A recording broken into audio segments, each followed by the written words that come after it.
Welcome everyone. We are going to get started in about 2 minutes. If you are here for a webinar on RTI in middle school, you are in the right place. And we're just going to give a few minutes for some more people to join, and then we'll go ahead and jump in.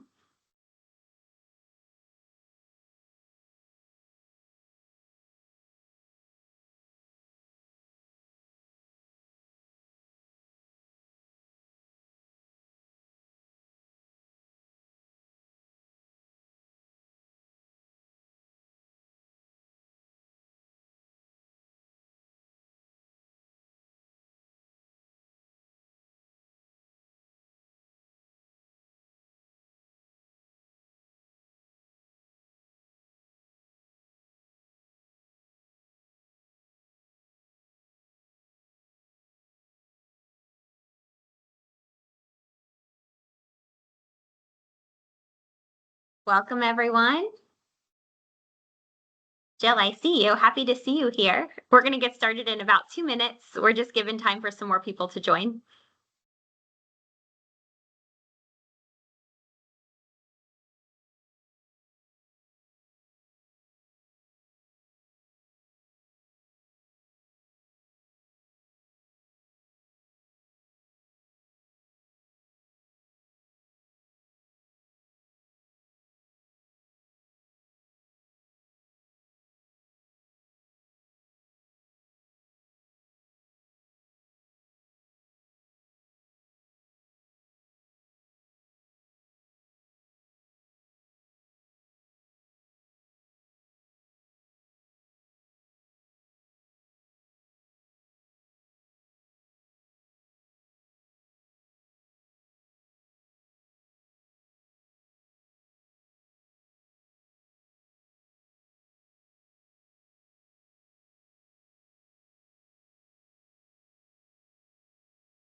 Just so everyone knows, we're going to give it about 2 more minutes and we'll start right at 12:05, okay? Thank you all so much for being here.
All right, we're going to get started in about 30 seconds. We were just given an extra few minutes for people to get signed in. Let's go ahead and jump in. So welcome everyone. Thank you so much for joining us. We are really excited to get to talk through an interesting, a fun, and a really complex topic with all of you, leading RTI well in middle schools and how to create the conditions for student success. So we'll be together for about an hour, and over the course of that hour, we will be doing the following. So we'll start with some introductions so you know who you're working with today. We'll talk through 6 enabling conditions. We'll dig into 3 specific scenarios that we can learn from. We'll hear some advice from our panel. We'll take questions, and then we'll wrap up. One note on questions, if you do have questions throughout this, you can feel free to drop them in the chat. We'll just be keeping a running log of those questions, and then we'll make sure that we address them towards the end of the session. Okay, so with that, let's go ahead and learn about who you're working with today. So I'm Amy Galloway. I'm the Executive Director of Pivot School Improvement Leaders. As I said, I'm really excited to get to talk through this with you today.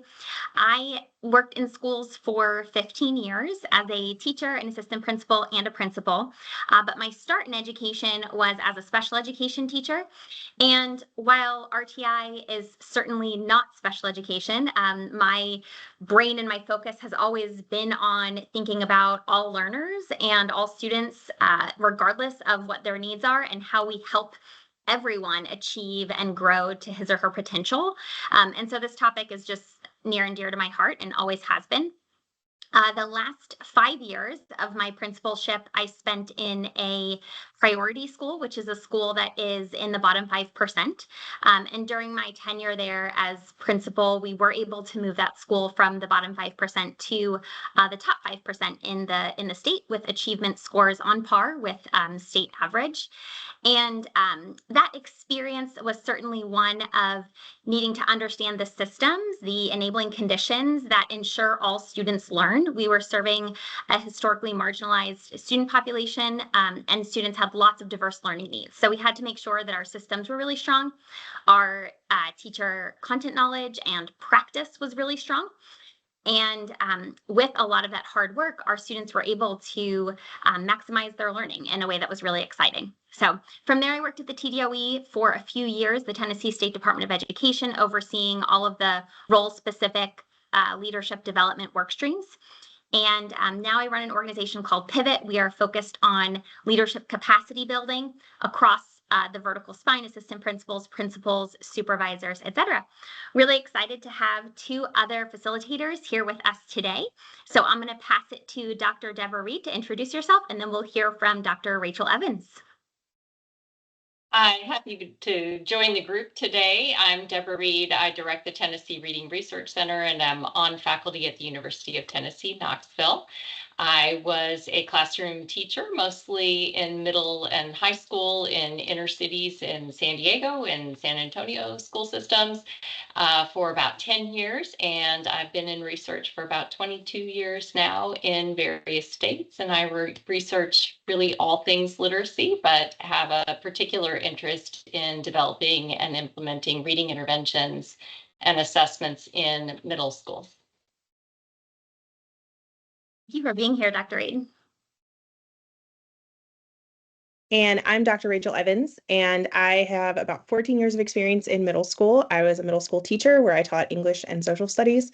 And then I also taught RTI and actually gave up time on my planned period to teach RTI because it was something that I was really passionate about, using several different programs. And then I was an instructional coach for teachers, helping them work through classroom needs and try and figure out how to best meet the needs of learners. And then now I am an administrator, and I am the assistant principal over instruction.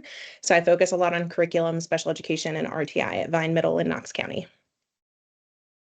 Thank you so much for being here, Dr. Evans. We are really excited to get to learn from and with both of you today. A quick note on Pivot and what we do. So our mission is to equip and empower the most effective leaders who drive results for every learner in our highest need schools.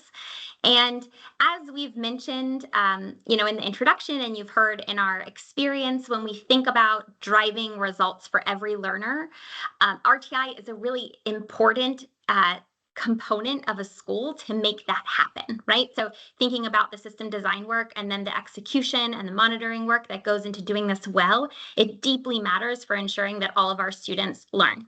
So let's go ahead and jump in.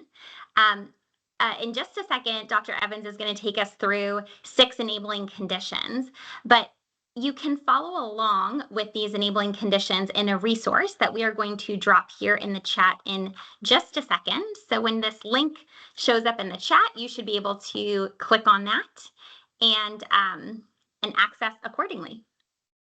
So give us just a second to get that in here, and then we'll go ahead.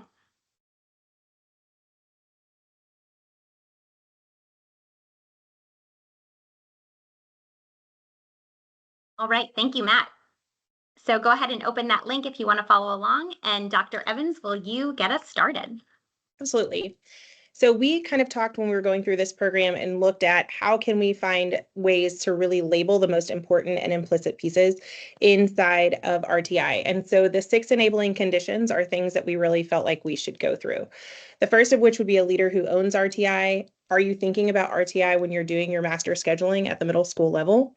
How are you staffing RTI? What types of materials do you use? And then how are you developing and supporting your teachers to implement and monitor?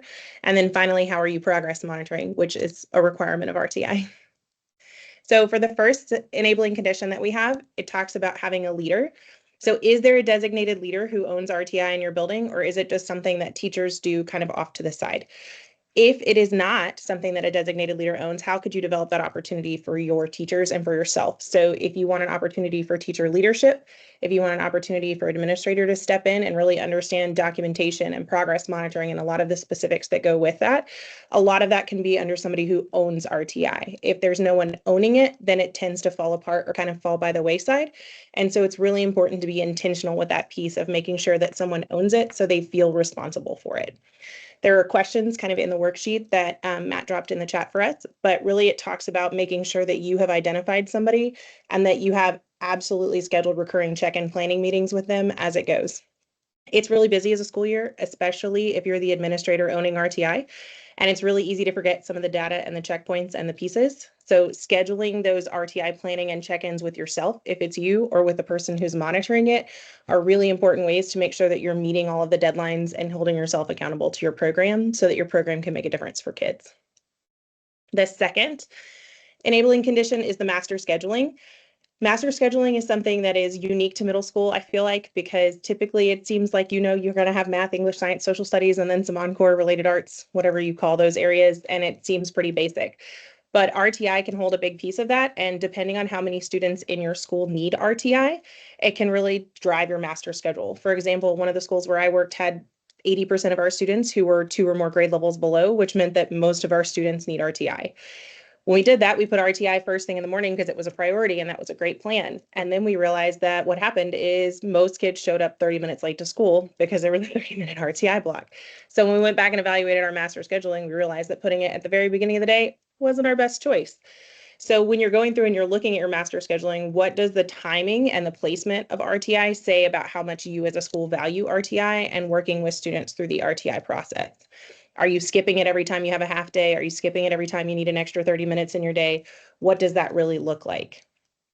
The third enabling condition is staffing. This is something that's really important and that I'm kind of passionate about in my role. RTI is not a course that kids really want to take. I don't know if you know this, but if they're not good at math and they're not good in English, that's probably not the one that they're going to want to spend extra time in throughout the day. So when we're doing that, do you have the right people delivering instruction? Is it people who are really motivating to kids, people who are willing to use incentive systems and tracking and things like that? Or is it people who really just aren't great at what they're doing? And so we're kind of hiding them in RTI and so they're affecting less people. I know Dr. Reed has done a lot with staffing and kind of helping pick out some things. Dr. Reed, do you have anything you want to add to the staffing slide? Just to say there are different scenarios that you make decisions based on how many students you have to serve in RTI and what your schedule looks like. So these things aren't done in isolation. It's all part of the overall plan for RTI. I think it's also important in staffing to talk about how can you support staff in RTI. Do you have an educational assistant position that could be open a couple blocks to support in RTI to help with behavior management or help with testing, help with progress monitoring, those kinds of things? And how could you use that to keep your ratios so that teachers are still teaching the appropriate amounts of time during that? But those are all staffing considerations that you should certainly look at. And it's really important to map that out before you do your master schedule so that you know how many teachers. And if you've got some of your best teachers not teaching RTI, where could you find time in your day that they could at least spend 30 minutes with at least a small group of students so that they're having a bigger impact on students? For the fourth one, we really talked about what your curriculum materials look like.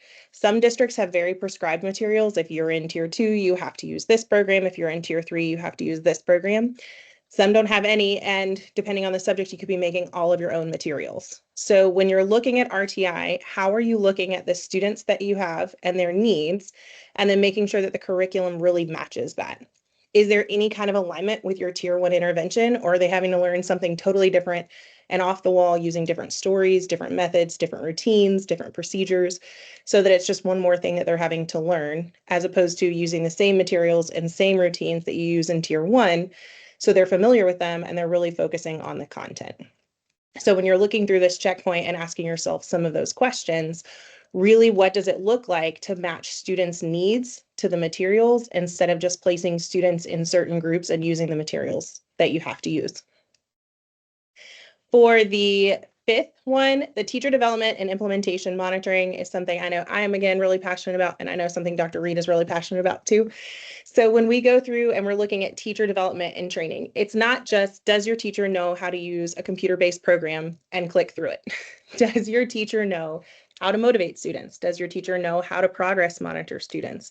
Does your teacher even actually understand what the data that's coming from the progress monitoring means and how to set those goals? Because if you are walking into a building where RTI may have existed for 20 years, but then you suddenly figure out RTI hasn't really been done how it was supposed to be done, are you aware of that? And do you have a way to then train your teachers so that they understand what it is they need to be doing and they understand the types of things that are being monitored? When you're going through this, also, how are you coaching teachers throughout this process? RTI cannot be somewhere where you say, okay, go do it, and then leave them alone for months at a time and never go check in. RTI is difficult and there's a lot of intricacies within that. And so making sure that you're developing your teachers as leaders within the intervention department, and then also giving teachers the opportunities to be leaders within that department. Do you have a teacher who's killing it at tier 2? Then you should definitely have them go and coach other teachers and give them the opportunity for some leadership within that department as well. And then for implementation and monitoring, it really is key that you make sure that teachers are doing it. A lot of times teachers are having to do one RTI class somewhere throughout the day, probably not concurrent with any other RTI classes. And so there's not a lot of time to focus on the planning and the parts of that. So are you monitoring that it's actually being done, or is it being turned into a study hall? Dr. Reed, do you want to talk a little bit about that? I know you're going to talk about that later too, but. Yeah, I'll address it when we get to the pictures. Okay, perfect. So then the final one really is progress monitoring. And this is the enabling condition that I feel like sometimes gets the most frustrating, because do you really have a way to monitor that your RTI system is impacting students? Is it just another day where your teacher's having to spend all of their time giving a progress monitoring assessment that they don't really understand the results to?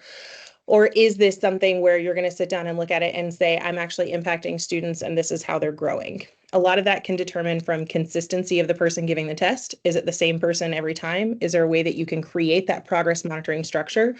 But then also, do your teachers understand how to read and understand the progress monitoring data that's coming so they can participate actively in those RTI data meetings? So if we're protecting instructional time and making sure that progress monitoring isn't taking away from instructional time, then we can also sit down and look at how are we making sure that our teachers, when we're in meetings, are efficient and able to talk about students that we really need to talk about who are making gains or need to make changes to their plans. So really kind of thinking through those questions and establishing a routine will help you be really successful in that programming.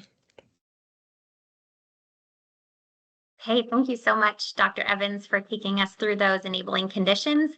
We hope that the tool that we dropped in the chat allows you to really dig into some of that thinking and planning work. This is this time is such a gift in the life cycle of a school year, because this is the time of year where you get to pause, you get to zoom out, you get to think strategically about places where you can make improvements for next year.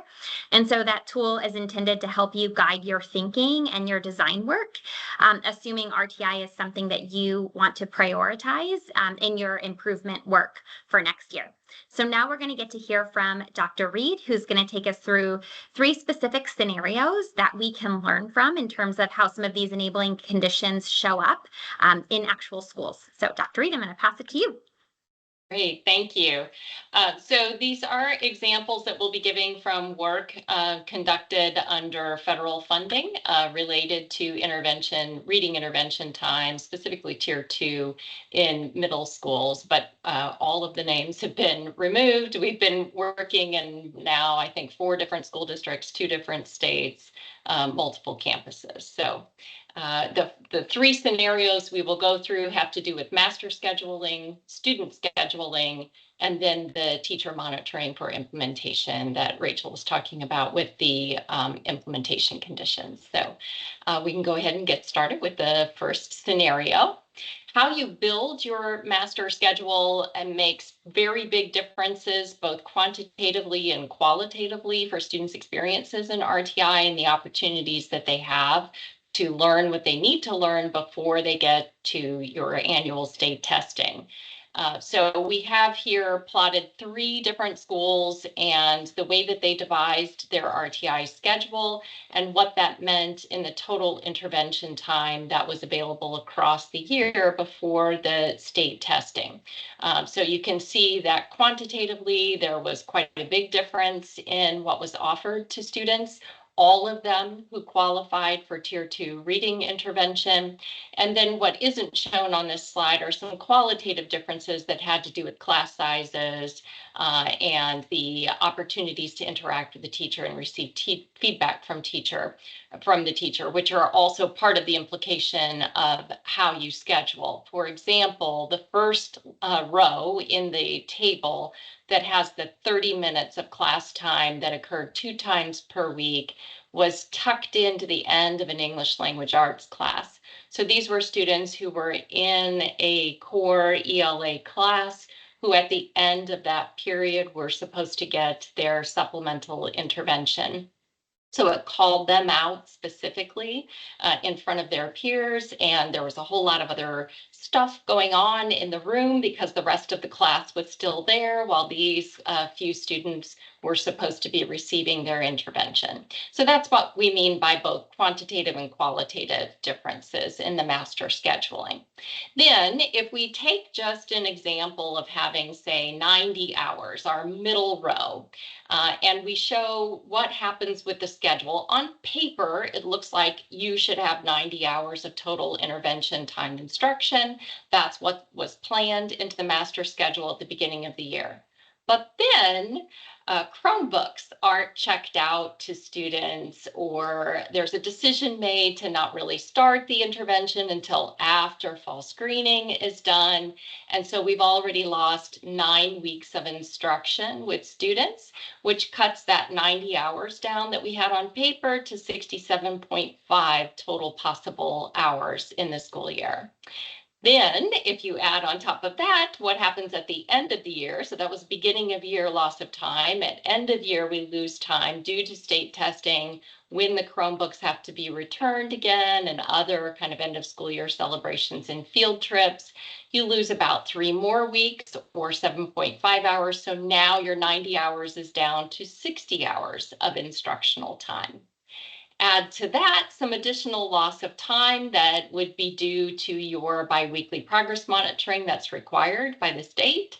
Dr. Evans was referring to the loss of instructional time and some decisions you can make to minimize the disruption to instruction due to progress monitoring. But if you don't minimize that disruption, you could lose up to 15 more hours of instructional time just due to progress monitoring. That's a big chunk of time. So now your 90 hours is down to 45 hours. We're already half the amount of time that was planned in the master schedule, and we're not done losing time yet because there are bad weather days or school closures due to illnesses.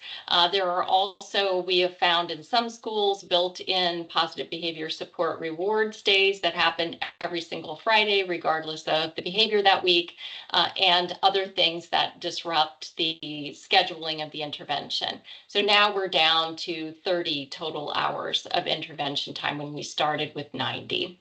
So we've only accomplished a third of what was planned in the master schedule. So what's on paper and what happens in reality have to be weighed in the scheduling of your RTI time. That's scenario 1 with the master schedule. And I think now we'll move to scenario 2, where we look at student scheduling. So in this scenario, we have a schedule that was designed to allow students sufficient time not only to accomplish the intervention before the state testing, because we need to get them on par for state testing, but it also gave us time at the middle of the year in December to assess where students were they achieving mastery with the materials and the goals outlined in that intervention, and gave time for us to back some students up and have them redo or relearn some information or lessons that they did not achieve mastery in. And that still, with the way that the schedule was designed, should have allowed enough time for students to still accomplish the intervention before state testing. So what you see on the first line is how students were progressing at the end of the first semester. If they were not mastering the information for the intervention, then we reset them, move them back a little bit in the intervention to allow them to learn to mastery. And then the second line shows they still would have been able to accomplish everything before state testing. So we don't just move kids through the program and check the block that they were here and they went through these lessons. We monitor what's happening with them. Are they achieving mastery? And the schedule was set up initially to allow that time. But if we look at what happened with the movement of students in and out of those tier 2 classes, we can see that not all students spent the full amount of time. So if you could advance there. So each colored bar that you see on this screen is a different student, and it shows when they entered and when they left the tier 2 intervention. So although on paper we would have had a full year and it would have given us time to help students achieve mastery with the information, not just move through the program regardless of whether or not they were mastering it, but really allow time for relearning to achieve mastery, we should have been able to accomplish that. But very few students spent the full amount of time in the intervention. We found that as soon as they were compliant and well behaved, they often got taken out of the intervention. So it's an academic intervention, but placement and removal from the class was driven by behavior. And that meant that students had anywhere from less than 30 days in the intervention to as many as 300 days in the intervention. So if we take one of those dark green bars, that's an individual student who spent the full year in the intervention time, we then see this kind of Swiss cheese effect. Because decisions about movement into and out of intervention were really driven by behavior, we also see high rates of absenteeism with individual students and high rates of placement and in-school suspension, which might have been up to 2 weeks at a time. So those bigger light colors that you see threaded within the dark green bar are the in-school suspension times. So really that student didn't get the full benefit of the intervention because there were so many added disruptions to their learning from their own absences and in-school suspension time. So student scheduling and the consideration of the student's experience in the intervention are really critical. So that's scenario 2. And finally, we'll look at scenario 3, which involves how do we pay attention to what's happening in the intervention and hold teachers accountable for the pacing and the quality of the instruction that they're delivering.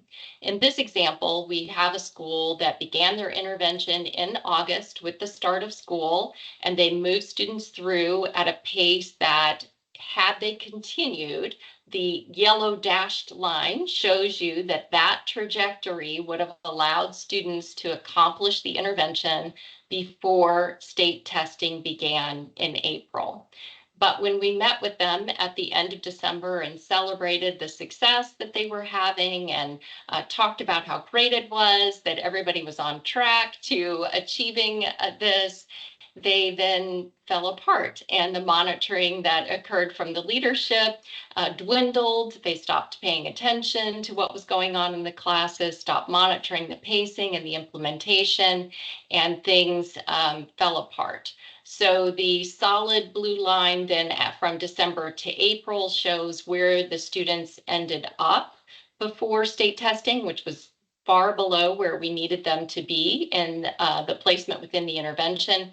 And the dashed light blue line shows what happened in these fits and spurts during that time. So the solid blue line is our line of best fit from the beginning of the second semester to the state testing, but the dashed blue line shows what really happened in reality with the little break there for spring break. That's what SB stands for, where no instruction obviously occurs. And then the teachers kind of kicked it into gear to try and get the students further before state testing. But of course, it would not have been enough. It was a little bit too late to regain that ground.